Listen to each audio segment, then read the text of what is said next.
e puder gravar também, que eu fico morrendo de medo de. Ai, começou. Eu fico morrendo de medo de dar algum problema na hora de gravar, então não sei se alguém tem. Alguém tem? Programinha que grava também? Não. Enfim, tá tudo bem. Eu acho que tá gravando. Tá Espero, gravando sim. espero não perder. Qualquer coisa vocês me avisam, tá, gente? Por favor, se parar de gravar alguma coisa. Tá, vamos lá então. Eu assisti às aulas da Marta, para ver se a gente não vai repetir nenhuma questão, mas eu acho que elas foram bem diferentes, né? Vocês ficaram no texto do Osborne e falaram muito de arte contemporânea. Agora, a minha proposta para esse módulo é que a gente pense um pouco o tempo, né, que é basicamente o grande tema da disciplina, que a gente pense o tempo através do conceito de memória, né, principalmente através do monumento. Eu vou ler rapidinho o que eu tinha colocado na minha ementa, porque eu acho que resume bem, né. O módulo em questão propõe uma reflexão sobre o tempo a partir da perspectiva da memória. Trabalharemos com os lugares artificiais de memória e suas implicações na construção da história. Focaremos principalmente na questão dos monumentos em seus períodos de ascensão e ruína. Abordaremos a capacidade de um monumento de criar e estabelecer narrativas e a iconoclastia como medida de resistência diante da história hegemônica. Pois bem, hoje na nossa primeira aula a gente vai falar da criação dos monumentos, das funções dos monumentos, da diferença entre memória e história. Então a gente vai começar, eu pensei em dividir a aula em dois momentos, a gente começar a partir da discussão do texto do Pierre Nora, e depois partir para tentar entender esses conceitos do Nora e algumas outras coisas a partir de alguns monumentos brasileiros, né? Mais especificamente de um monumento brasileiro, como a nossa aula é muito curta, eu trouxe um monumento só para a gente discutir essas questões de hegemonia, de narrativa, né, de construção de uma narrativa.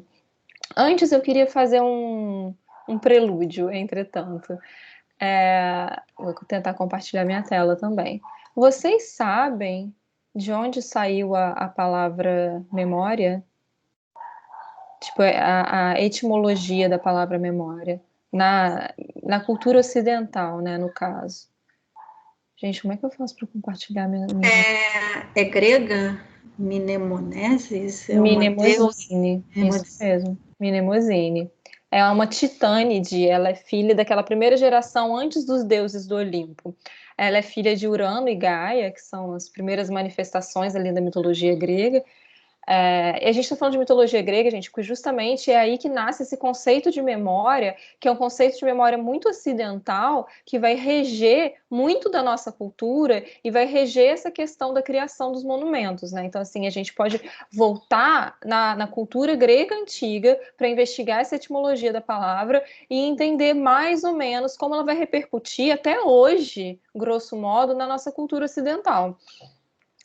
Eu queria muito compartilhar meu PowerPoint. Alguém sabe como faz?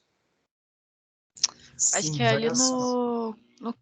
do lado do microfone. Isso. Aí tem uma Ah, setinha, compartilhar tá vendo? conteúdo. Isso, ótimo.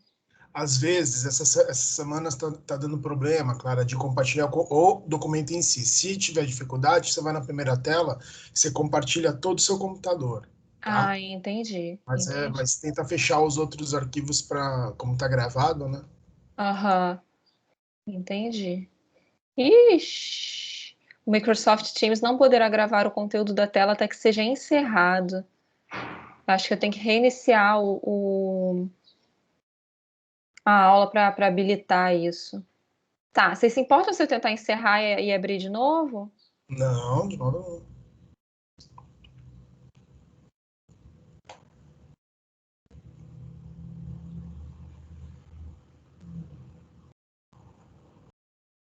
Acho que a gente tem que sair e entrar, né, gente? Senão vai ficar gravando essa aula, né? Não sei, acho que sim, né?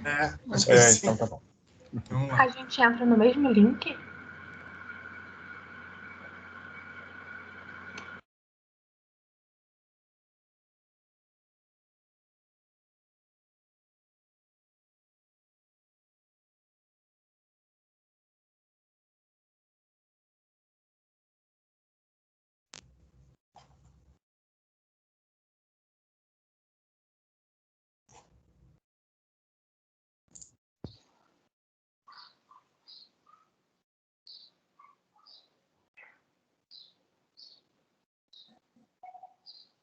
Voltei, pessoal. Engraçado, parece que a gravação continuou. Tá aqui com 20 minutos de gravação. Que coisa engraçada. Enfim, mas tá gravando, né? Tá todo mundo vendo que tá gravando, né? Tá, deu até a mensagem aqui. Boa. Eu vou tentar. Ah, agora foi. Tá. Vocês estão vendo minha tela? Sim. Ah, que Sim. ótimo. Perfeito. Então, vamos lá. Vamos voltar esse PowerPoint aqui, que está no lugar errado. Vocês estão vendo essa pintura que eu coloquei aqui? Sim. Essa pintura chama Parnassus, é de um artista que chama Anton Raphael Mengs. Na verdade, ela é uma pintura que foi um estudo para uma tapeçaria, mas não importa muito para a gente. E ela representa aqui Apolo e as musas, né? E voltando à questão da etimologia da palavra memória, né, nessa cultura ocidental. Como a Eliane muito bem disse, a palavra memória vem da palavra grega mnemosine. E quem seria mnemosine nessa cultura mitológica grega? Como eu disse, Mnemosine seria uma titânide, né, que é uma dessas primeiras gerações dessas entidades mitológicas, e ela seria uma espécie de deusa da memória, né? Ela está aqui do lado do Apolo. Vocês veem o meu cursor? Sim. Ela está aqui do lado do Apolo. E qual que seria a atribuição dela nesse panteão grego, né? Deixa eu voltar a abrir o meu roteiro, né? Ela é irmã de Cronos, né, que é o tempo. Então, olha já como começam as sutilezas, né, do conceito, da memória e a mitologia, né? Ela e Cronos são irmãos, ou seja, a memória e o tempo são irmãos. E é muito interessante, né, porque o tempo passa e a gente vive as nossas questões, o tempo passa e a mnemosine, a memória, é algo que fica, né? Algo que fica do tempo. Então, ao mesmo tempo, tempo e memória estão em batalha, né? A memória tem essa função de resguardar o que o tempo deixa para trás, né? Então, é muito interessante. Outra coisa interessante é que a história da Mnemosine, ela passou 9 noites com Zeus e ela dá à luz a 9 musas. E uma dessas musas é a musa Clio, que é a musa da história. Ou seja, parafraseando uma palavra do Legoff, do Jacques Legoff, grande historiador, a história é filha da memória. E dentro da mitologia grega é literalmente, né? Ou seja, por aí a gente já vê fundamentado alguns traços que vão durar por toda a tradição ocidental, né? Tempo, memória, história, e eu trouxe essa questão assim só como um prelúdio antes da gente entrar no texto que a gente vai trabalhar hoje, que é o texto Pierre Nora, que vai falar muito sobre essas coisas, né? Sobre a diferença entre história e memória, e principalmente sobre os lugares de memória, o que mais importa para a nossa aula de hoje, nessa questão dos lugares de memória. E como provavelmente vocês apreenderam a partir do texto, um monumento público é um dos exemplos mais paradigmáticos do que seria um lugar de memória. Eu vou parar de compartilhar a tela para eu ver vocês com mais clareza, para a gente começar o debate do texto, né? Como eu disse, o primeiro momento da aula vai ser esse debate do texto, e o segundo vai ser algumas questões expositivas a partir da ideia do texto, né? Vamos lá, gente. Vocês estão me vendo agora? Parei de compartilhar a tela, né? Sim. Eu queria saber de vocês, antes de eu falar sobre o texto, quais foram as suas primeiras impressões do texto? A gente não precisa seguir aquela lógica linear do texto, sabe? Essa questão aqui está na página tal, depois essa. Não, eu queria que vocês fizessem mais um exercício de falar a primeira impressão do texto, o que vocês apreenderam do texto e quais foram para vocês as questões mais importantes do texto.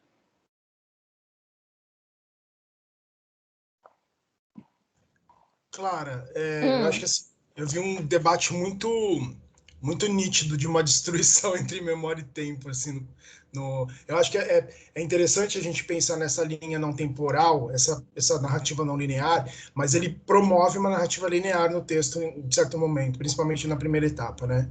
Então eu vejo assim uma destruição muito clara da memória e da história. E a memória, enquanto um registro num tempo específico e a história dentro de um grupo geral, né? Então, assim, a memória é quase como um instante. Claro que ela vai ser depois assimilada pela história, até quando se fala da história, a história da história, né? E a história como algo maior, no sentido de como você conta aquela memória. Eu acho que essa forma bem simples de dizer, né? A história conta a memória e a partir daí você tem o nosso hábito de contar e refazer, inclusive, as mentiras, né, ao longo da memória. Acho que isso é muito interessante do texto. Então, quais são os pontos de vista da história, de acordo com aquelas... Acho que você lembra, sempre quando eu falava sobre a questão dos discursos de controle, né, naquele meu trabalho do TCC, mas acho que dentro do o discurso de controle que a história tem diante da memória. Acho que isso é o que ficou para mim, especificamente. Perfeito, Márcio. Essa é justamente a grande ideia do texto que eu queria trazer para a nossa aula, né? Vocês provavelmente vão conversar com a Mariana de uma maneira mais profunda sobre o conceito de memória a partir de alguns autores, né? Eu não sei se ela vai trabalhar com Halbach, mas é uma das primeiras pessoas que define esse conceito de memória como a gente entende hoje. E ele fala, não vou entrar muito nisso, mas ele fala principalmente da memória como uma construção coletiva. A gente não constrói memória sozinho. Né? Existem, obviamente, as nossas memórias pessoais das coisas, mas até as nossas memórias pessoais, o Halbach questiona um pouco se elas são realmente individuais, né? Como, por exemplo, memórias da nossa infância, quando a gente lembra das nossas primeiras memórias, será que a gente lembra delas individualmente? Ou será que, por exemplo, a partir de uma narrativa da sua família que você escutou durante a sua vida inteira, né? Sim, ele dá esse primeiro exemplo, esse simples exemplo, dentre muitos outros, para questionar que até as nossas próprias memórias pessoais, individuais, que a gente acha que são só nossas, são, de certa forma, constituídas socialmente. Né? Até porque a gente só lembra dessas coisas, a gente só tem as memórias porque a gente está inserido dentro de uma sociedade e as memórias fazem sentido dentro desse contexto da sociedade. Né? Pois bem, mas de modo geral, o que o Halbach quer dizer que o conceito de memória é construído coletivamente, dentro de uma comunidade que compartilha códigos de conhecimento entre si. E essa memória, voltando para o texto do Nohar, a memória é um elemento vivo. A memória não é algo morto, algo que ficou no passado. A memória é algo que continua. E continua como? Continua a partir das nossas práticas sociais, das nossas práticas culturais, das práticas religiosas, né? Ou seja, a memória é algo em ação. É algo que remete ao passado, naturalmente, mas é algo que continua vivo e dinâmico. O Pierre Nora usa muito a palavra dinâmico. E a história seria, na verdade, um jeito de escrever as memórias, o jeito de criar narrativas a partir das memórias dos grandes grupos sociais. Né? A história seria um jeito de sistematizar as nossas memórias coletivas como sociedade. Só que quem escreve as histórias, né? Quem escreve essas histórias?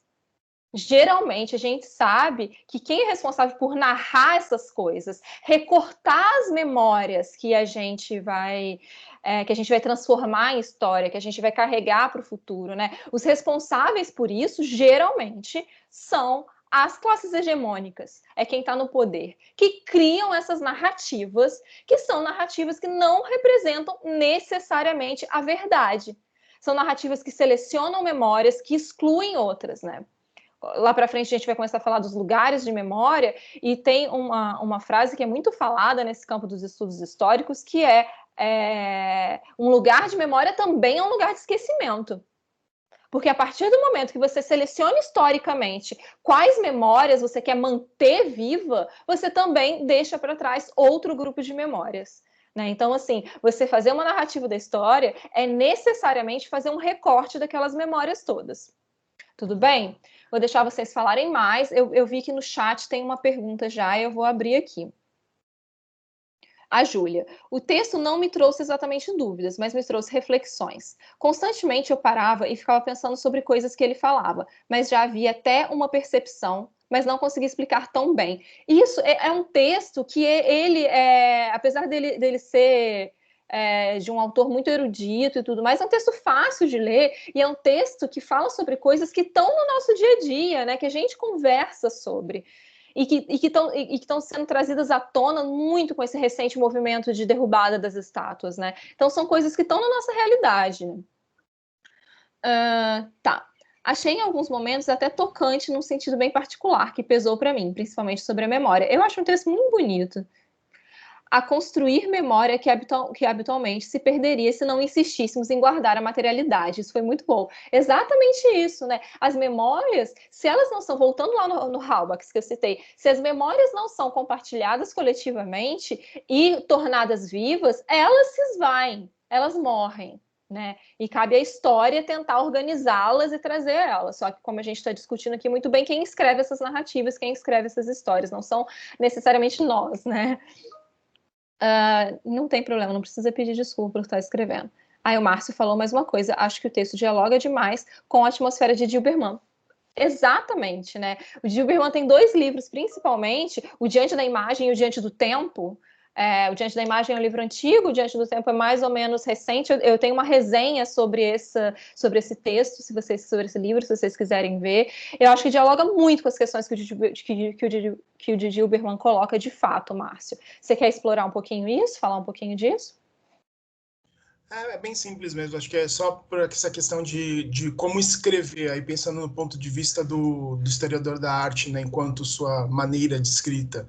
Eu acho que é interessante que é uma ilustração muito clara de 2 práticas de textos que falam entre si com atmosferas extremamente poéticas, extremamente atualizadas, fácil de ler, fácil de assimilar, né? Acho que tem um alcance e uma retenção muito grande com relação ao público, e acho que é um ponto importante para a gente ficar atento. Né? Sim, eu justamente, assim, eu queria dar uma disciplina inteira sobre memória, história e monumento, né? Então, assim, o primeiro texto que eu trabalharia era do Halbach, no caso, para definir esse conceito de memória, né? Também trabalharia o de Dilberman, mas eu escolhi os 2 textos que eu escolhi porque eles têm uma potência muito grande, né? E porque eles são fáceis de ler. Ao mesmo tempo, eles são leituras eruditas, mas de fácil acesso e muito poéticas. O texto do Halbach é muito poético. Mentira, desculpa. O texto do Nohar é muito poético. Assim, em vários momentos ele me toca muito, né? Alguém, gente, além do Márcio e da Júlia, quer dar uma impressão geral do texto antes de eu selecionar 2 partes que para mim são muito importantes? Clara, assim, eu fiquei com talvez a falsa impressão de que o texto era fácil, porque eu parei em vários lugares e achei que ele estava falando de coisas que não estavam exatamente conceituadas para mim. Então, a questão da história como relato oral, coletiva, versus essa história escrita pelos historiadores como uma memória escrita. Então, assim, e a questão do lugar de memória também. Então, assim, eu acho que tem conceitos aí que acabaram escapando, né? Eu achei que entendi, mas fiquei sempre com essa dúvida, assim. Sim. Porque justamente a gente tem pouco tempo, né? Porque o importante era que a gente discutisse com mais profundidade esses conceitos antes, né?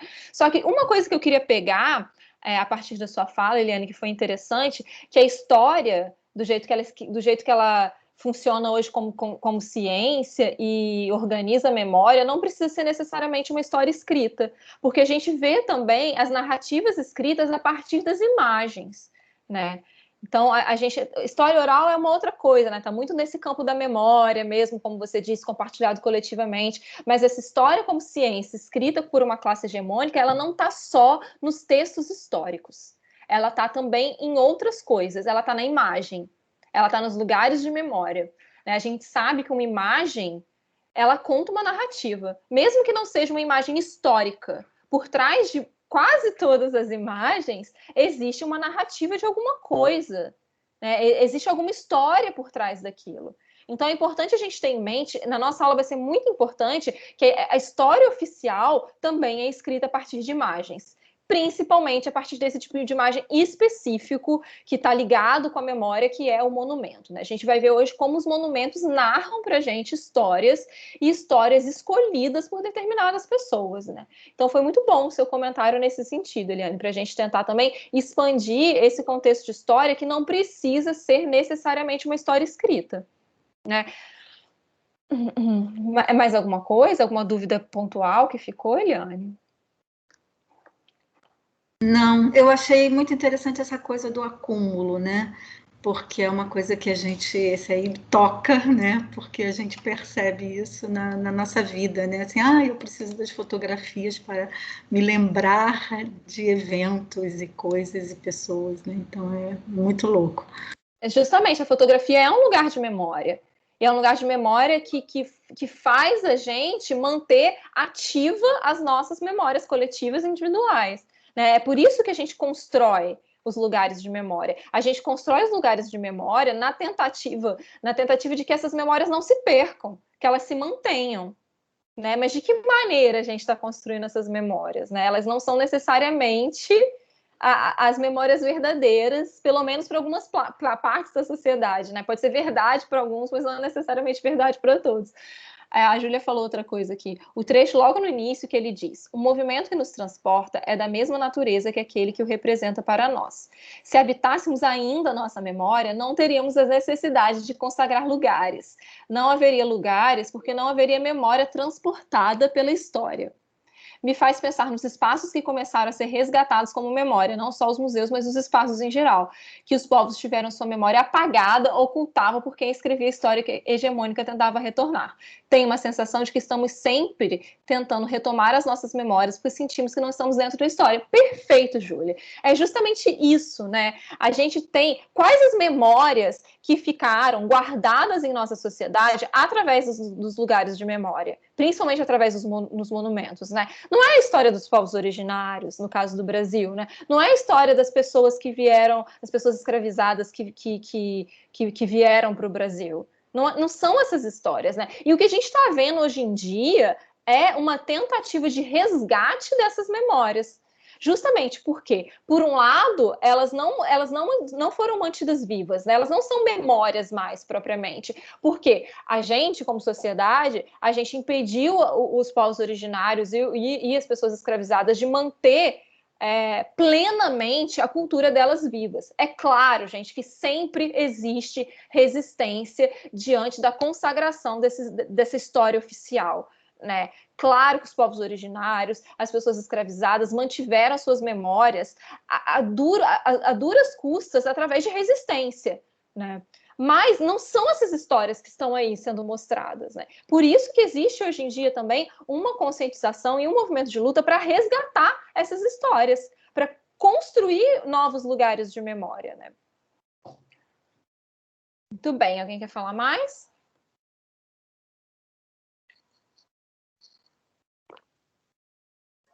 Não? Eu vou selecionar, então, alguns trechos que eu gostei muito, tá? Mas vocês me interrompam a qualquer momento. Deixa eu acender uma luz nessa casa que tá muito escuro aqui. Vocês estão com o texto em mãos? Estou. Tá. Bem na... Ih, não tem número de página o meu. Bem na 1, 2, 3... Na terceira página, o segundo parágrafo é um parágrafo muito interessante que eu acho que é importante para a nossa discussão. Vocês me deem licença para ler, por favor. Memória e história, 2 pontos. Longe de serem sinônimos, tomamos consciência de que tudo opõe uma à outra. A memória é vida, sempre carregada por grupos vivos, e nesse sentido ela está em permanente evolução, aberta à dialética da lembrança e do esquecimento, inconsciente de suas deformações sucessivas, vulnerável a todos os usos e manipulações, suscetível de longas latências e de repentinas revitalizações. Vou fazer uma parada para eu comentar isso aqui, que é muito legal. A memória, então, é uma espécie de organismo em constante modificação, né? E é o que é interessante que ele fala aqui, ó, suscetível de longas latências e repentinas revitalizações. E é o que a gente vê muito, assim, né, no Brasil, com essa questão das pessoas que não estão envolvidas nas classes hegemônicas, né? A gente vê, por um longo tempo, uma latência das memórias dessas pessoas que estão lutando por uma grande revitalização nesse momento, uma grande e importante revitalização. Então, assim, a memória, ela não é estática, igual uma história escrita, construída ou manifestada através de imagem. A memória é coletiva, é viva, é compartilhada socialmente e está sujeita a transformações. E isso que faz dela ser muito rica, né? A história é a reconstrução sempre problemática e incompleta do que não existe mais. Né? É o que a gente seleciona para guardar oficialmente. Né? É a parte da memória que algumas pessoas têm o privilégio de selecionar para deixar para a posteridade. A memória é um fenômeno sempre atual, um elo vivido no eterno presente. A história, uma representação do passado. Porque é afetiva e mágica, a memória não se acomoda a detalhes que a confortam. Ela se alimenta de lembranças vagas, telescópicas, globais ou flutuantes, particulares ou simbólicas, sensível a todas as transferências, cenas, censura ou projeções. A história, porque operação intelectual e laicizante demanda análise e discurso crítico. Tá vendo? A história é algo sistematizado. É isso que é importante a gente ter em mente. É um conhecimento sistematizado. A memória instala a lembrança no sagrado, a história liberta e a torna sempre prosaica. A memória emerge de um grupo que ela une, o que quer dizer, como Halbach o fez, aí o Halbach que eu já citei também, que há tantas memórias quantos grupos existem.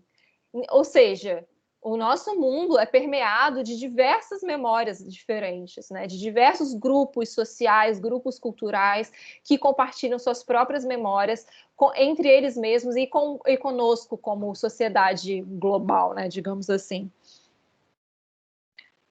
Onde é que eu tô? A história, ao contrário, pertence a todos e a ninguém, o que lhe dá uma vocação para o universal. A memória se enraiza no concreto, no espaço, no gesto, na imagem e no objeto. A história só se liga às continuidades temporais e às evoluções e às relações das coisas. Memória é o absoluto e história só conhece o relativo.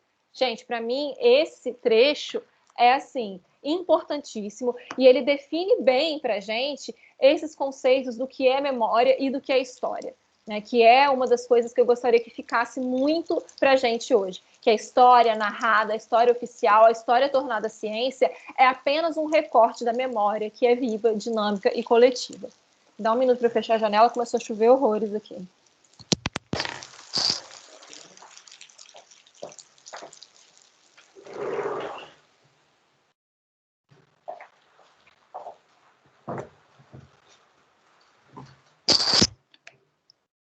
Alguém quer falar algo mais especificamente sobre esse texto?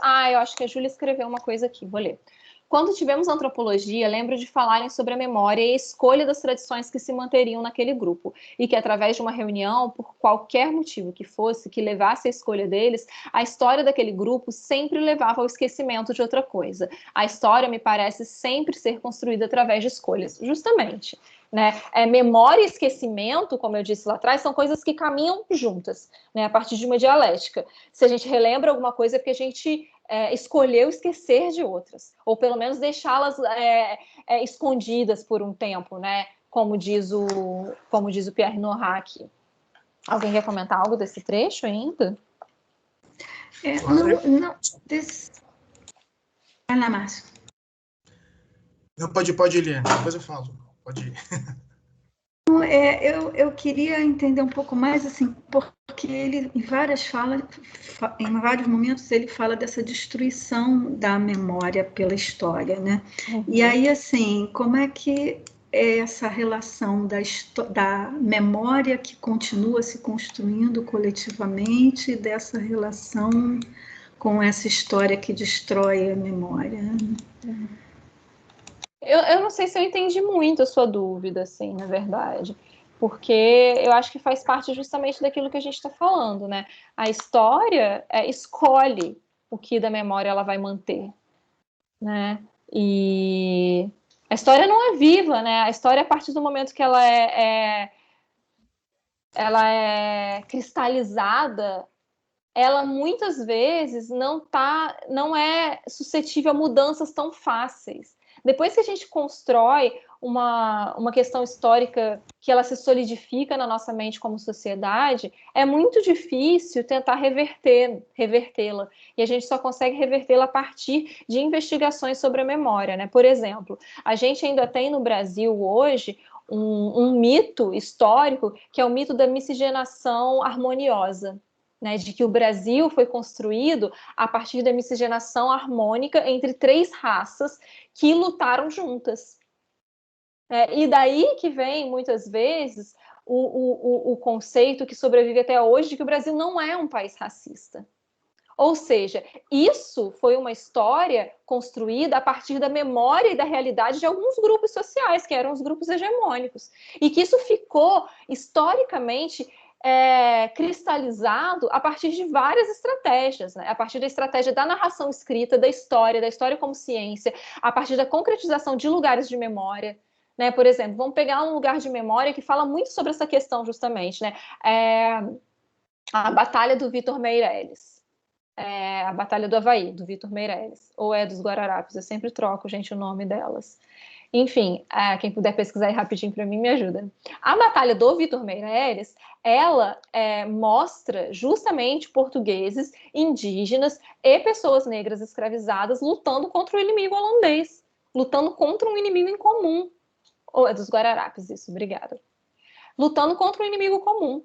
Ou seja, essa construção desse quadro, apesar de não ser história escrita, ele também faz história, a partir de uma memória construída, que é uma memória das classes hegemônicas. E assim, a história vai destruindo as memórias reais e vai estratificando em sociedade um conceito que depois demora muito para ser modificado, né? Como eu disse, até hoje, a gente ainda tem em grande parte da sociedade esse mito da miscigenação harmoniosa. Né? Tá ficando um pouquinho mais claro, Eliane? Não, tá. Na verdade, assim, que em algum momento lá do texto ele fala de memória coletiva como se não existisse mais, né? Você está trazendo que ainda existe, né? Porque é como, tipo assim, acabamos com a memória coletiva e ficamos só com a história. Na verdade, Não. elas ainda coexistem. Sim. Elas com certeza coexistem e a memória enquanto nós formos seres sociais e nos organizarmos em grupos culturais, sociais, a memória ainda vai estar viva. Né? Por exemplo, quando a gente fala, a gente tem que ter muito cuidado para falar que a história apagou as memórias de alguns povos, porque ela não apagou. Essa memória continua viva através da resistência, né? Mas ela eclipsou muito. Né? Mas falar que apagou é praticamente a gente continuar o fluxo da história hegemônica. Né? Ela não foi apagada, ela foi eclipsada, foi escondida. Né? Não foi escolhida, foi deturpada, né? A partir dessa construção oficial da história. Professora, você queria falar alguma coisa? Oi. Fernando, eu, falando? eu acho que ele estava falando no contexto, quando ele falou do desaparecimento da memória, ele estava falando num contexto francês de desaparecimento da memória dos camponeses e substituição por uma história, até por uma mudança social. Aquela memória desapareceu porque o próprio campo, aquelas relações estabelecidas no campo, estavam desaparecendo, aquele contexto social, aqueles grupos sociais, e num processo de sei lá, atualização industrial, atualização tecnológica, de deslocamento de população. Eu acho que era isso. Quando ele falou do desaparecimento da memória. Pode ser, eu não tô muito, não foi um trecho que eu marquei aqui. Mas provavelmente faz sentido, né? Até porque o fluxo das coisas realmente vai mudando essa memória, que é uma memória viva, né? Quando a gente discutiu. Deixa eu ver o que a Júlia... Opa, não, continua. Desculpa, eu queria entender exatamente o que ele diz, o que ele quer dizer quando ele fala em memória é um absoluto. Porque a memória também é disputada, né? A memória também até grupos... Eu vou contar uma história aqui.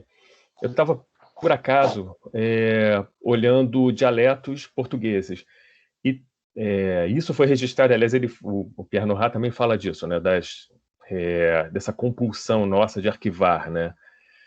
Hoje os arquivos são gigantescos, arquivamos tudo, enfim. E aí, em Portugal, já há uns 20, 25 anos, 30 anos, houve um movimento de registro fonográfico dos dialetos. E as pessoas contavam histórias. E tinha uma história que era contada de um jeito, eu não vou contar a história toda, mas era um rapaz que namorava uma espanhola, a mãe não queria que ele namorasse, ele ia para a casa da espanhola, atravessava a fronteira e ia para a casa da espanhola com um cachorro, amigo dele, e aí ele descobriu que a espanhola ela era uma bruxa, e aí ele voltou, aí ele ficou no meio do caminho, o lobo... aí ele se escondeu, porque tinha lobos na região, o lobo urinou nele, que era para marcar território, e chamou os outros lobos, porque tinha encontrado comida. Enfim, essa história parece muito com uma história que meu pai era português, ele também contava uma história muito parecida, só que não com todos esses detalhes. E havia algumas diferenças na história, por isso que nessa memória, né, essa memória coletiva. Então, por isso que eu fiquei assim, bom, ela é memória, mas ela também é disputada. Nessa história que estava gravada pelo Instituto Camões, eu acho, ela conta, pode ter contado várias histórias e relacionado várias delas, né? Então, assim, há verdades aí. A verdade que aquela região tinha lobos, a verdade talvez que o rapaz namorasse uma espanhola, a verdade que há cães lobeiros, cães que são hostis a lobos, né, que são usados para defender. Então, várias histórias aí se comunicavam. Mas nem todos esses eventos estavam se relacionavam àquela história narrada, né? Então, assim, quando ele fala que é um absoluto, eu acho que a memória também ela também pode ser disputada, ela também pode ser condensada. Até que o Freud fala, né, de condensação, quando ele fala sobre o sonho, né? Um sonho pode condensar várias histórias, né? E eu acho que também a memória também pode condensar várias histórias incoerentes e formar uma coerência. Então, eu não sei, eu não entendi exatamente quando ele falou que é um absoluto. Porque a impressão que dá é que a história vai narrando linearmente e a memória ela é uma preservação quase que... É quase um depósito ali seguro das memórias. Tá, muito boa a sua questão, Fernando. E eu acho... fazer um complemento disso, que aí tem a ver com a dúvida que eu tinha. Claro. Exatamente disso que eu estava imaginando desse absoluto. Fernando, o que eu entendi desse absoluto é que seria o ponto quase de congruência do que era a memória, no sentido assim, vamos então chancelar esse momento para a gente se identificar. Era exatamente esse ponto que eu tinha dúvida também. Só que eu fui por aí. Não sei se Pois é esse o caminho, gente. Quem responderia essa questão para a gente é o Halbach. Quem quiser, eu vou mandar o livro inteiro do Halbach para vocês. Sabe, é um livro enorme, mas tem algumas partes que são muito importantes para esse debate, porque ele fala muito dessa questão das memórias coletivas, né? E justamente isso que o Fernando falou, ele cita, né? Como alguém tem uma narrativa, como alguém lembra de um jeito, alguém lembra de outro, e essas memórias vão se cruzando, né? E por isso que ela é viva também, né? A minha memória não é absolutamente igual à sua memória. E ela não precisa ser necessariamente verdadeira, mas ela é justamente essa condensação, justamente é isso que a torna absoluta.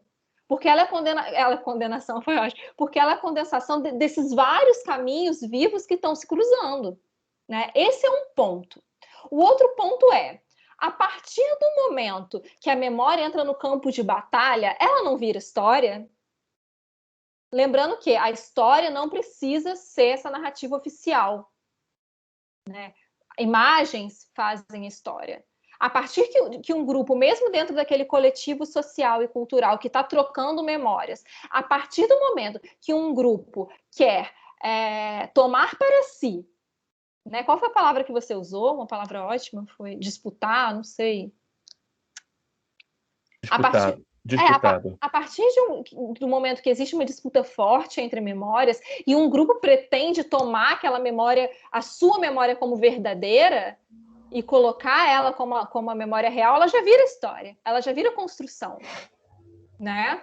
Então, assim, eram esses dois pontos que eu queria comentar a partir da sua questão, Fernando. O que você acha? Eu acho que, assim, e também a história... o que a gente pode tirar dessa história? Várias coisas que podem ser importantes, né? Dependendo do que for relevante para cada grupo.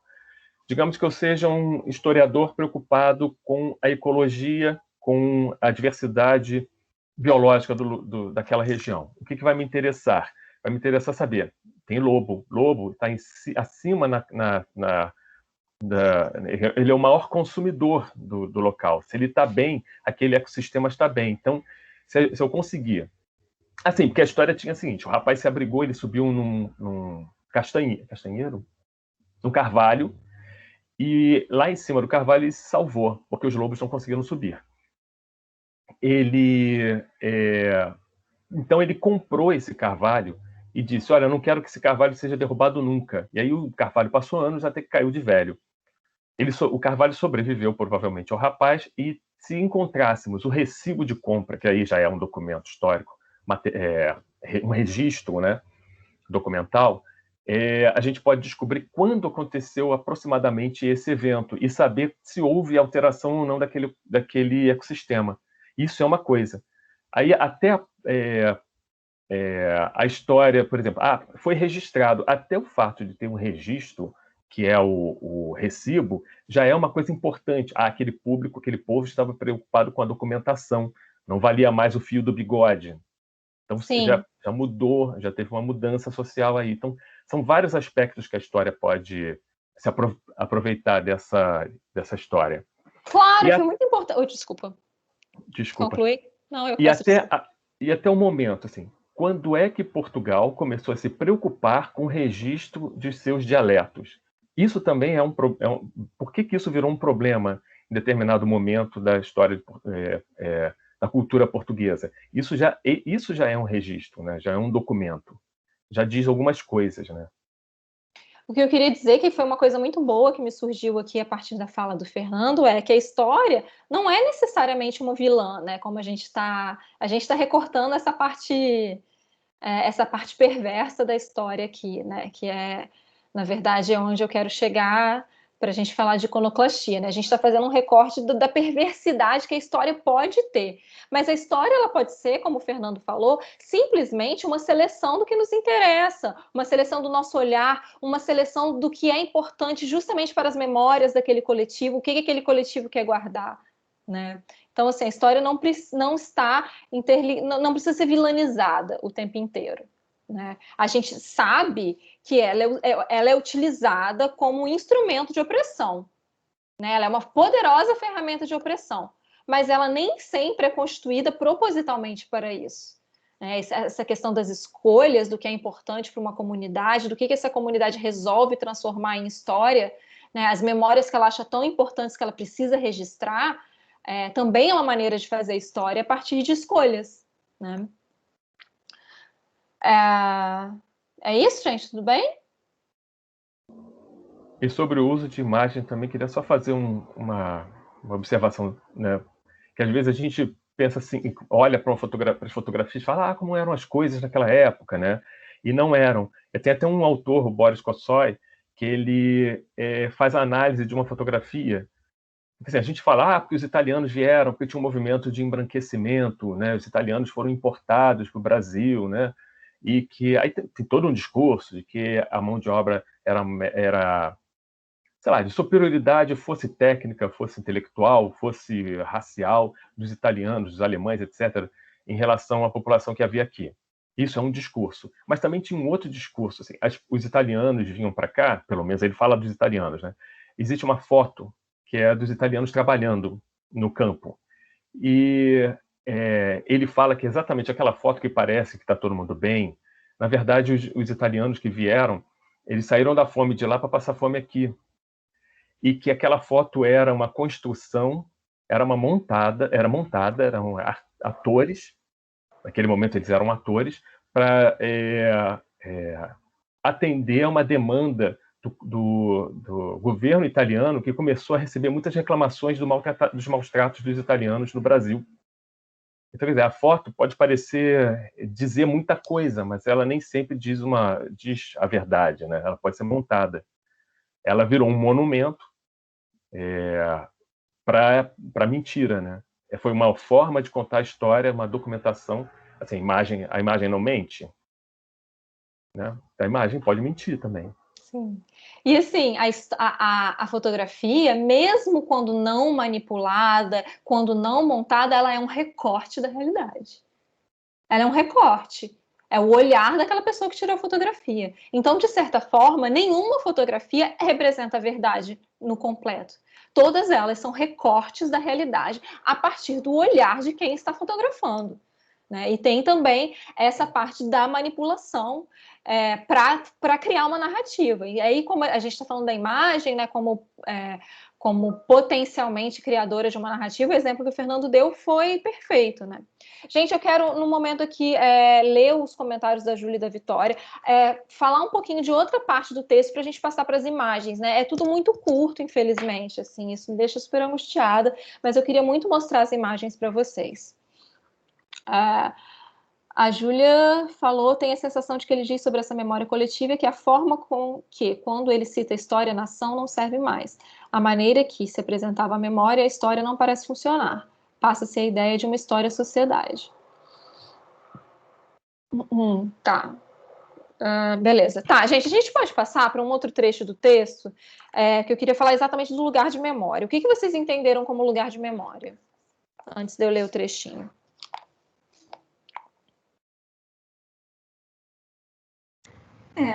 Pode ser um lugar físico, mas pode ser um documento, pode ser um registro de qualquer espécie. Ótimo, assim, um lugar, a gente vai falar de lugares físicos de memória no nosso módulo aqui, que a gente vai falar especificamente de monumento. Mas essa palavra lugar não precisa necessariamente representar um local, né, um lugar fixo. É que ele fala, olha, por exemplo, calendário é um lugar de memória. Aí, alguém quer falar mais sobre o que é lugar de memória, antes de eu ler o texto que ele fala disso? Eu fiquei em dúvida na hora que ele fala dos monumentos, dos eventos históricos. Aí eu fiquei em dúvida para saber se esses eventos poderiam ser lugares de memória ou não. Acho que foi a única coisa que eu não entendi do texto inteiro, assim. Acho que é mais pro final ele fala da questão dos momentos históricos e tudo mais. Aí eu queria saber se esses momentos seriam lugares históricos também.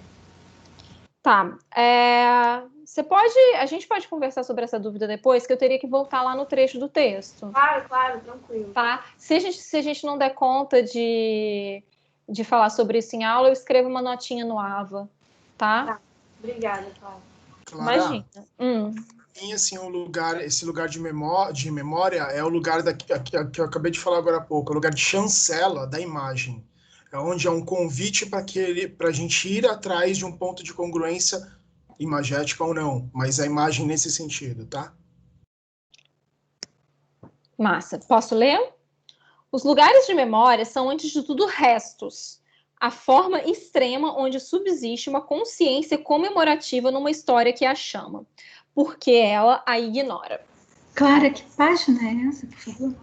Gente, o texto de vocês tem página? O meu não tem página. Tem. No fundo. É porque na hora de editar, o meu companheiro edita para caber num livrinho pequeno, assim, e ele deve ter tirado sem querer. Eu vou contar para vocês. Ó. 1, 2, 3, 4, 5, 6. Na página 6, no último parágrafo. Página 12. Obrigada. Obrigada por falar que é página 12. Então, vamos lá, né? Os lugares de memória são, antes de tudo, restos. A forma extrema onde subsiste uma consciência comemorativa numa história que a chama.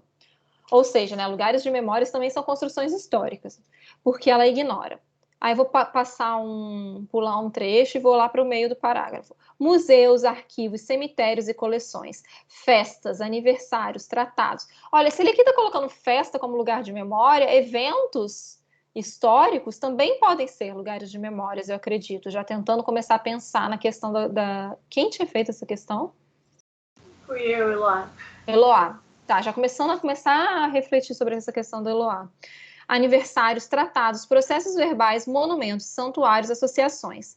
São os marcos testemunhas de outra era, das ilusões de eternidade. Daí o aspecto nostálgico desses empreendimentos de piedade patéticos e glaciais. São os ritos patéticos, gente, no sentido de patos, tá? De emoção. São os rituais de uma sociedade sem ritual. Né? Então, se a gente pensar num evento histórico como um ritual que vai falar de um recorte específico dessa história que a pessoa está querendo construir, ela se torna assim, um lugar de memória, eu acredito. Sacralizações passageiras numa sociedade que dessacraliza. Fidelidades particulares de uma sociedade que aplana Cadê? Onde que eu tô? aplana os particularismos, diferenciações efetivas numa sociedade que nivela por princípio, sinais de reconhecimento e de pertencimento. Olha que interessante isso. Sinais de reconhecimento e pertencimento. Essas duas palavras, reconhecimento e pertencimento, vão ser palavras-chave para a gente pensar esses monumentos, né? Quem se reconhece, e para a gente pensar o nosso exercício para a próxima aula, principalmente, né? Guardem isso. Pertencimento de grupo numa sociedade que só tende a reconhecer indivíduos iguais e idênticos. Né? Será que os monumentos são... Será que a gente se reconhece nos monumentos da cidade? Os lugares de memória nascem e vivem do sentimento de que não há memória espontânea, de que é preciso criar arquivos, que é preciso manter aniversários, organizar celebrações, porque essas operações não são naturais. Ou seja, a própria constituição de um lugar da memória já é uma estratégia histórica, né, de sintetizar as memórias, né, de lutar contra o tempo, né, alinhavando pela questão do tempo, que é o importante na nossa disciplina. Os lugares de memória são lugares que pretendem cristalizar um tempo que já passou. Vou pular um pouquinho para o final desse parágrafo. Se vivêssemos verdadeiramente as lembranças que eles envolvem, eles seriam inúteis. Né? Para que a gente precisa de marcos de rememoração se a gente ainda vive esses rituais? Se eles ainda fazem parte da nossa cultura, do nosso dia a dia. A gente não precisaria de um marco que fizesse a gente lembrar visualmente, escrita... oralmente ou escrita dessa questão. Né? E se, em compensação, a história não se apoderasse deles para deformá-los, transformá-los, sová-los e petrificá-los, eles não se tornariam lugares de memória. Né? Tá vendo? A história também tem essa função importante. Né? Porque, às vezes, como o Fernando disse, da situação dos camponeses, às vezes a memória se esvai naturalmente por mudanças na nossa sociedade. Então, a história não só vilaniza, a história também tem esse papel importante, que é de guardar esses lugares de memória que necessariamente vão se transformando tanto em sociedade que eles passam a ser outras coisas, né? É este vai e vem que os constitui, monumentos de história arrancados do movimento da história, mas que lhes são devolvidos, não mais inteiramente a vida, nem mais inteiramente as mortes, como conchas na praia quando o mar se retira da memória viva. Eu acho esse trecho muito lindo. Então, gente, acho que a partir desse texto a gente consegue entender um pouquinho esse conceito de lugar de memória. Tem muitas outras coisas que eu marquei nesse texto, mas muitas mesmo que eu queria que a gente debatesse, mas eu estou muito frustrada de ter 1h30 só e 2 aulas só. Quem já foi meu aluno sabe como é que eu falo pra caramba, né? Então, estou frustrada, mas eu queria mostrar umas imagens para vocês, tá bom? Alguém tem alguma dúvida para a gente fechar, para a gente concluir? Sim, na verdade, a gente vai continuar discutindo sobre o texto a partir de alguns exemplos concretos agora. Vou voltar a compartilhar minha tela.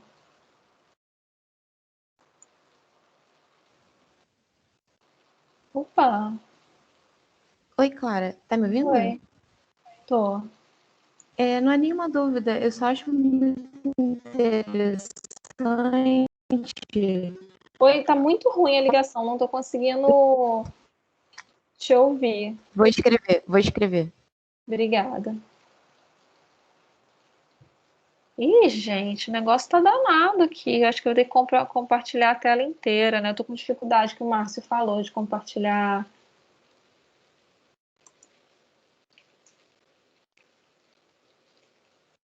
Eu tô compartilhando minha tela inteira. Vocês estão vendo, gente, a pintura de novo? Sim. Sim, Tá. estamos. Posso... Depois eu leio a questão, pode ser? Porque agora eu não estou vendo mais o chat nem nada. Ou alguém pode ler para mim, não sei, quando ela foi escrita.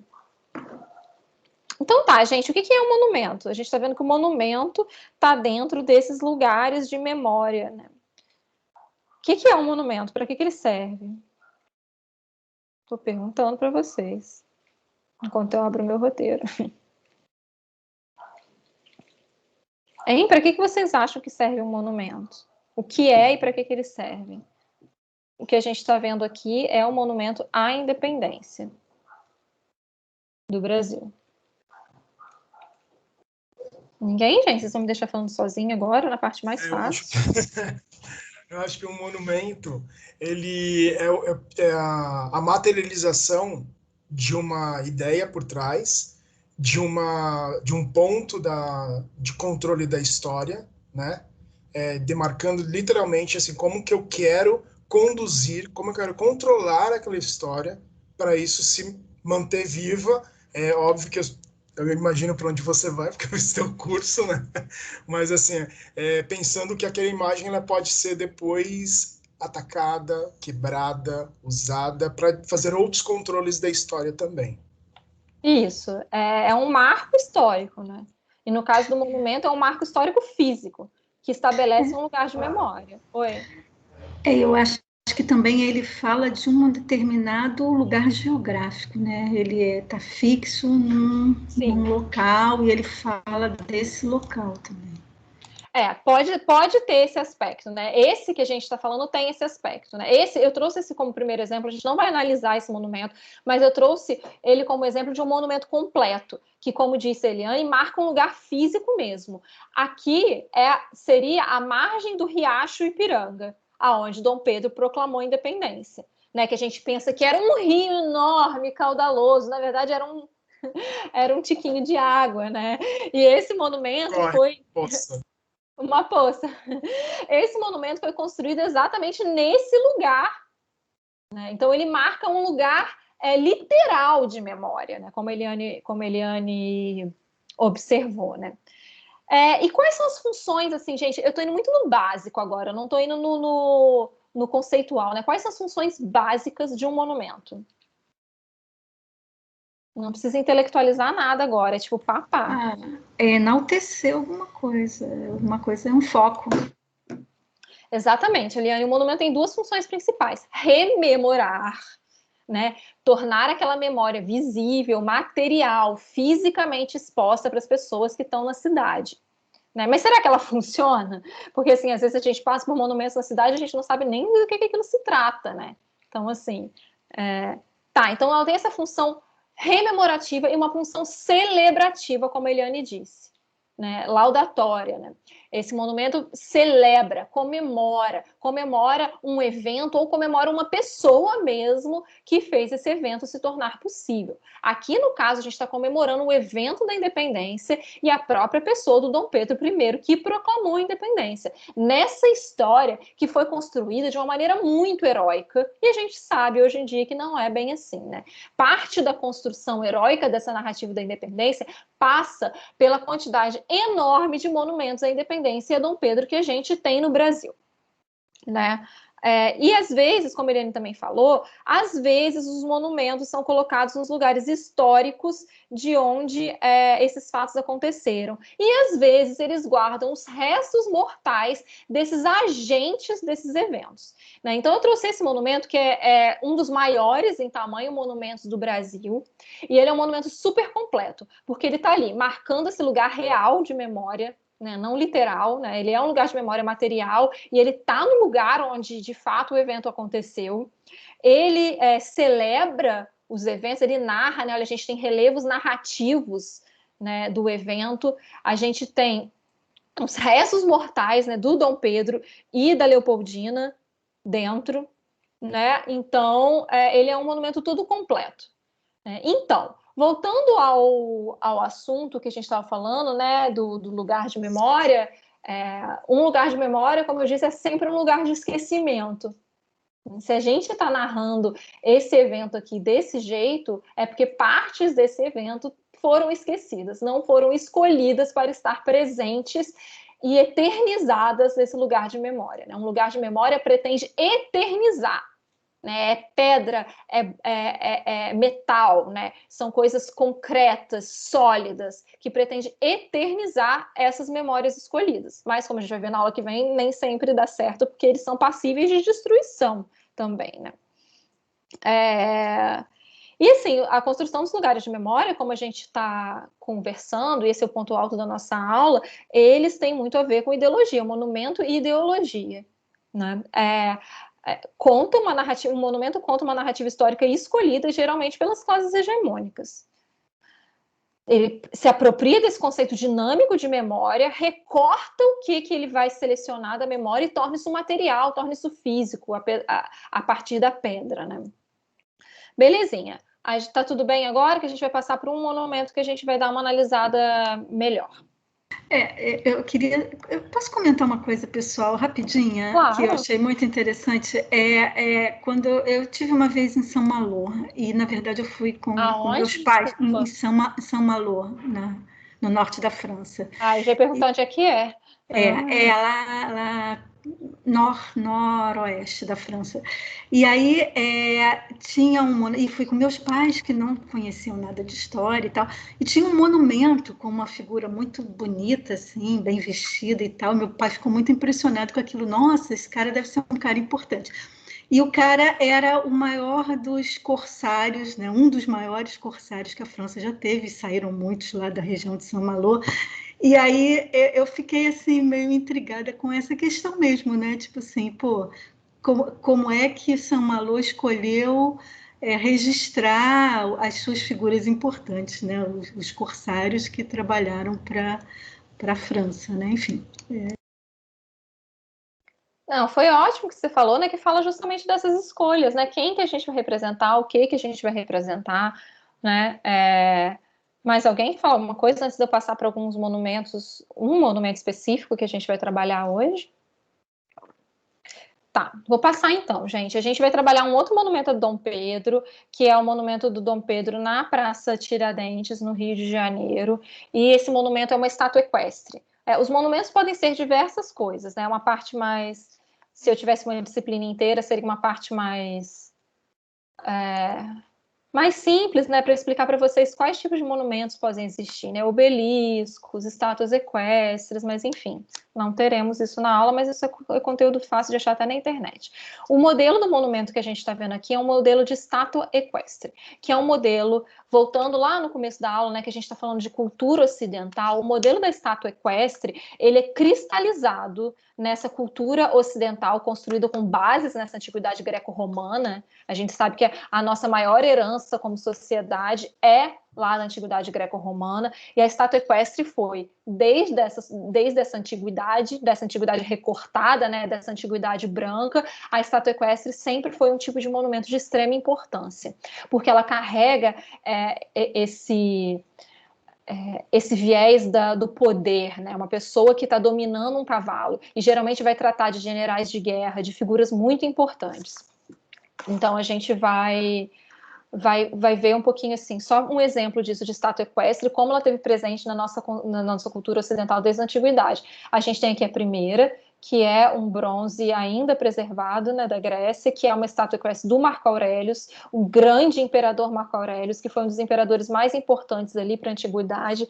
Ele passou pelo processo de apoteose, né, depois que ele morreu, que é quase uma deificação do imperador, de tão querido e importante que ele era para essa sociedade grega, né? Então a gente vê, ele é um imperador militarizado, ele está na estátua equestre ali como personificação do poder, né, e da vitória sobre o inimigo, né? Na Idade Média, a gente vai ter alguns governantes com estátuas equestres, sim. Os detratores da Idade Média insistem em dizer que não, mas semestre passado a Tamara deu uma aula falando sobre a estátua equestre do Carlos Magno. Mas a gente vê também aqui essa lógica da batalha, da vitória, ser transferida para os santos, né? A gente vai ver essa estátua equestre de São Jorge com o dragão, por exemplo. A gente vai ver várias estátuas equestres da Joana d'Arc, né? Então, esse conceito da estátua equestre, tudo que ela representa, também está presente na Idade Média. A gente vai ver agora no Renascimento Cosimo de Médici, uma estátua equestre dele. A gente sabe que a família Médici em Florença, durante o Renascimento, eram praticamente os donos de Florença, né, quem controlava a vida política de Florença. Então a gente vê essa figura empoderada também aqui em cima do cavalo. E por fim, gente, o ápice da estátua equestre acontece nessa França absolutista. É onde a gente vai ver o ápice da estátua equestre, desse modelo de monumento, né? Que a gente vai ver, aqui no caso é o Luís XIV, sobre uma estátua equestre, a gente vai ver diversas figuras importantes para a França absolutista nesse modelo de monumento. E como tiveram monumentos nesse momento absolutista, né? Seria uma parte importante também da disciplina, se fosse inteira. Enfim, a gente está mostrando só esses exemplos brevemente para a gente entender como esse modelo de monumento da estátua equestre representa poder, representa vitória, né, poder sobre o outro, principalmente, e como ele está presente na nossa cultura ocidental há milênios. E isso, naturalmente, chega no Brasil. Então, o monumento que a gente vai ver hoje é uma estátua equestre do Dom Pedro, na Praça Tiradentes. Vocês conhecem esse monumento? Já passaram por lá? Sabiam que era de Dom Pedro? O que esse monumento diz para vocês? Quero escutar um pouquinho.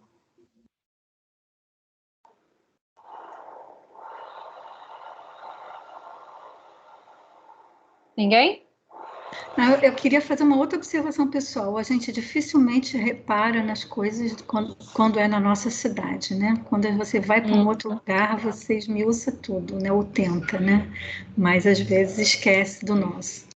Sim, com certeza. Quando a gente é turista, a gente tem um olhar muito mais atento para a cidade, né? Na nossa própria cidade, aquilo é tão comum, aquilo fica lá como qualquer outro elemento urbano, como um poste, como uma árvore, e a gente passa e não reflete sobre aquilo. A gente não reflete sobre a potencialidade e sobre os perigos que esses monumentos públicos também carregam, né? O que a gente está vendo aqui é poucos monumentos públicos. A gente vê o Dom Pedro no cavalo, né, com um documento na mão, a proclamação da independência, novamente um monumento que passa pela lógica da comemoração da independência do Brasil. Ele está no topo do monumento, num cavalo, né, nessa posição, como a gente disse, de vitória, de hegemonia, e embaixo a gente tem representações de indígenas, que são, na verdade, alegorias dos rios principais do Brasil. Ponto 1. Essa representação são uma das poucas representações públicas de indígenas, né? Então a gente pensa, caramba, o que todo mundo pensava na época também, né? Olha só, primeiro artista, é um artista francês, no caso, que fez esse monumento, que está investigando os indígenas, né? A gente pode pensar num primeiro momento que dá uma certa visibilidade aos indígenas esse monumento, mas do jeito que ele foi construído, é um pouco problemático. Primeiro, a gente pode ver pela posição, né? Claramente, os indígenas estão numa posição secundária ao próprio Dom Pedro. E eles estão ali não sendo representados como identidade, como indígenas. Eles não são pessoas, eles são alegorias, eles são simbologias. Do mesmo jeito que o jacaré está sendo aqui um símbolo da fauna brasileira, o próprio indígena é igualado a ele quando ele não se torna existência própria, mas ele se torna alegoria. Como eu disse, eles estão ali representando as alegorias dos 4 rios do Brasil. Ou seja, eles não são individualidades, eles não são culturas, eles são alegorias e eles são, na minha opinião, né, gente, tem muita gente que pensa muito diferente sobre esse monumento, eu estou dando a minha opinião. Se vocês quiserem literatura sobre esse monumento, Paulo Quinaus fala muito dele, né, mas eu estou aqui passando a minha visão dele para vocês podem também concordar ou discordar, que os indígenas estão, assim, em uma posição completamente secundária e não individualizada, não representados como cultura. E uma coisa que eu vou passar muito rápido, gente, porque eu quero conversar com vocês antes da aula acabar. Então, assim, é lamentável que a gente não possa destrinchar esse monumento. Eu queria só trazer uns detalhes para vocês das representações indígenas, que, como eu disse, representam os rios e que estão do lado de animais típicos da fauna brasileira. Essa questão de representar os animais típicos da fauna brasileira é muito mais antiga do que o do século XIX. Nesse monumento é um monumento do final do século XIX. A gente já vê desde o final do período colonial o mestre Valentim, por exemplo, lá no passeio público, representando os jacarés, né? Esses elementos que também são estereotipados como representantes da fauna brasileira, que são escolhidos, né, para virarem lugares de memórias representativos do que é o Brasil. Chegando mais perto da representação desses indígenas, eu sei que o artista se preocupou, nenhum artista antes dele tinha se preocupado, é difícil falar nenhum, né, gente, mas assim, eu não tenho conhecimento de artistas antes dele que tenha se preocupado, de fato, em estudar a fisionomia dos indígenas brasileiros. Esse artista tentou fazer isso, pelo menos, né? Ele teve contato, ele esteve no Rio de Janeiro, obviamente, e ele teve contato com fotografias antropológicas dos indígenas, e ele construiu a fisionomia do rosto deles a partir dessas fotografias. Mas, por outro lado, a gente vê o corpo desses indígenas completamente clássico, né? Um corpo clássico, são posturas clássicas, é uma musculatura clássica. Então, assim, estamos aqui completamente inseridos numa dinâmica da tradição clássica. E uma coisa que eu queria perguntar para vocês, eu queria compartilhar minha opinião com vocês e perguntar, porque eu acho que ninguém escreveu sobre isso ainda, é sobre a vestimenta desses indígenas aqui. Eu não acho, apesar da fisionomia da face ser uma fisionomia que a gente pode... que está perto, sim, de certo modo, da fisionomia dos indígenas brasileiros, as vestimentas, na minha opinião, não. Esse tipo de cocar me parece que não é muito típico dos indígenas brasileiros. Mas eu estou falando, gente, uma coisa aqui agora muito assim, muito informal, porque a gente precisa de conhecimento antropológico para falar sobre essas coisas. Mas me parece que não é muito fiel, aqui a indumentária não é muito fiel. A gente tem uma estátua muito famosa, que é a Alegoria do Brasil, ou o Gênio do Brasil, se eu não me engano, que é a representação de um indígena guerreiro, que ele tem algo na cabeça e ele tem um bastão, assim, que aí todos os pesquisadores afirmam, não são elementos da cultura brasileira, não são elementos antropológicos ali, da cultura material indígena. Então, assim, a gente tem um monumento que está aqui colocando na rua indígena... raro, né? A gente não vê muitos outros, mas de que forma ele está colocando esse indígena? De que forma esse lugar de memória constrói a história da independência, a história do Brasil? Né? Eu queria dar uns 5 minutinhos para vocês falarem sobre esse monumento, quem quiser, das impressões que vocês tiveram a partir da minha fala inicial. Pouco tempo, né, gente? Se possível, 5 minutinhos para a gente encerrar a nossa aula falando sobre a atividade da aula que vem. Ô, Clara, eu queria colocar uma coisa desse monumento. Eu também concordo com relação às vestimentas, e elas me levam muito a uma alegoria de anjos, né? Então, por exemplo, você tem umas plumas, por exemplo, atrás, você tem, inclusive, na hora de você de representar o suporte das flechas, você tem quase asas, que não tem a mínima correlação com o foco em si. E a outra coisa que eu ia colocar é que essa estrutura, ela é triangular, na verdade ela é um trapézio, né? Mas há uma questão interessante que me parece que ele sugere degraus. Então, quanto mais você sobe nos degraus, né, mais próximo você está do poder, e lá em cima do poder não está o índio, ele está na base. Não só do poder, da civilidade também. Da civilidade, eu acho que o poder representado pela civilidade, claro. E os índios numa base não olhando para ele, muito menos dialogando com ele, né? E sim só olhando para baixo ou para frente. Eu acho que isso faz muita diferença. E colocando também, só voltando um pouco uma questão que você trouxe sobre o monumento, né? O que é esse monumento? Como eu vejo o monumento, acho que o monumento também vem com uma relação de poder pelo size, pelo tamanho dele. Então, quanto maior ou mais forte de massa, de materialidade, nesse caso ele é bem maçudo, né? Mais forte ainda, é quase um arco do triunfo, né? Então, como não há possibilidade de fazer um arco do triunfo, eu faço uma versão menor, mas com muita matéria, né? Sim, com certeza, né? O quanto de espaço ele ocupa e o quanto de peso que ele tem também, né? Isso faz parte de toda essa ideia do... Ai, me fugiu a palavra, né? De um monumento majestoso, né? Que está ali ocupando um espaço da cidade, ocupando as nossas vistas, né? Alguém quer falar mais? É interessante que esses monumentos, a gente observa, na Europa tem muito monumento nos 4 cantos, as homenagens são para os 4 continentes, o que era considerado na época, os 4 continentes. Esse monumento, ele fala de 4 grandes rios do Brasil, ou seja, é impossível dissociar o Brasil desses 4 rios. O Brasil é um discurso de unificação. O Brasil é isso tudo aí, incluindo esses rios. Não pode separar esses rios, não pode. O Brasil não pode se separar. Perfeito. Acho que tem um discurso aí. Só rapidinho, Eliane, só para falar uma coisa muito no sentido do que o Fernando falou, que eu esqueci de falar, esse monumento está fazendo parte da construção de um ideal de nacionalidade. Né? Primeiro que o Brasil constrói monumento muito para se igualar às grandes nações europeias, que são modelos de civilidade para o Brasil. O Brasil precisa se tornar uma nação civilizada, igual às europeias. E os monumentos mostram essa grandeza. E eles querem construir um ideal de nação no qual os rios são dissociados do conceito do que é o país, nos quais os indígenas e os animais passam a ser parte integrante dessa natureza, né? Não são vistos como individualizados, mas fazem parte dessa natureza estereotipada que está no meio de um discurso de criação de uma mitologia nacional. Ótimo. Vai lá, Eliane. Não, eu ia lembrar exatamente da estátua do Bernini lá em Roma, né? Que é bem emblemática, realmente. Sim. Ele deve ter se inspirado. Mesmo se ele não tivesse inspirado diretamente, né, porque é muito comum, né, monumentos com rios, né, com alegorias de rios, ele está inserido numa cultura de tradição clássica. Então, mesmo que ele não tenha se inspirado exatamente, ele se insere nisso, como tudo que a gente viu na aula hoje, né? Os nossos lugares de memórias são pautados em uma tradição clássica, não problematizada, né? Não vista criticamente, que tem origem lá nessa antiguidade branca greco-romana. Todo esse modelo de civilidade, de nação que a gente vê ser construído aqui no século XIX é um modelo ocidental.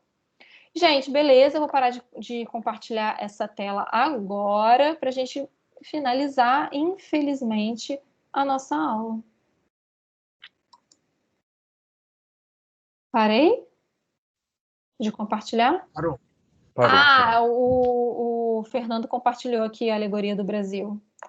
Gente, olha só, eu peço um pouco de desculpa para vocês, porque assim, eu acho que eu fui um pouco enrolada na aula de hoje, porque quem me conhece sabe que eu falo muito, que eu não estou acostumada com essa dinâmica de aula curta, então às vezes eu fiquei meio confusa no que falar e tal, assim, então desculpa por qualquer coisa. Eu odeio a expressão desculpa por qualquer coisa, mas enfim, é isso aí.